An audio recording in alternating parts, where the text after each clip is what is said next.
ছোট মাছের চচ্চড়ি কার না ভালো লাগে, খুব সহজেই তৈরি করে নিতে পারবেন। আসসালামু আলাইকুম বন্ধুরা, সবাই কেমন আছেন? আশা করি আল্লাহর রহমতে সবাই ভালো আছেন। আমি প্রথমে মাছটাকে পরিমাণ মতো লবণ দিয়ে, পরিমাণ মতো হলুদ দিয়ে, এবার 1 চামচ গুঁড়া মরিচ দিয়ে দিলাম।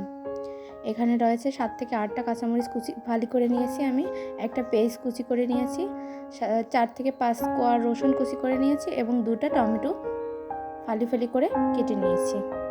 এবার সুন্দর করে এগুলো একসাথে মাখিয়ে নিলাম। মাখানো হয়ে গেলে কড়াইতে দিয়ে দেব। কড়াইতে দিয়ে উপর থেকে তেলটা ছড়িয়ে দেব। তেলটা দেওয়া হয়ে গেলে চুলাটা অন করে দিয়ে আমি ঢাকনা দিয়ে কতক্ষণ রান্না করব। মাঝে মধ্যে ঢাকনাটা তুলে নিয়ে মাছটাকে সুন্দর করে উল্টে পাল্টে দিতে হবে। আর মাছটার টমেটোর গা থেকে যে পানিটা ছাড়বে, এতেই পুরো রান্নাটা কমপ্লিট হয়ে যাবে। কতটা লোভনীয় হয়েছে, তোমরা একবার হলেও ট্রাই করে নিতে পারো।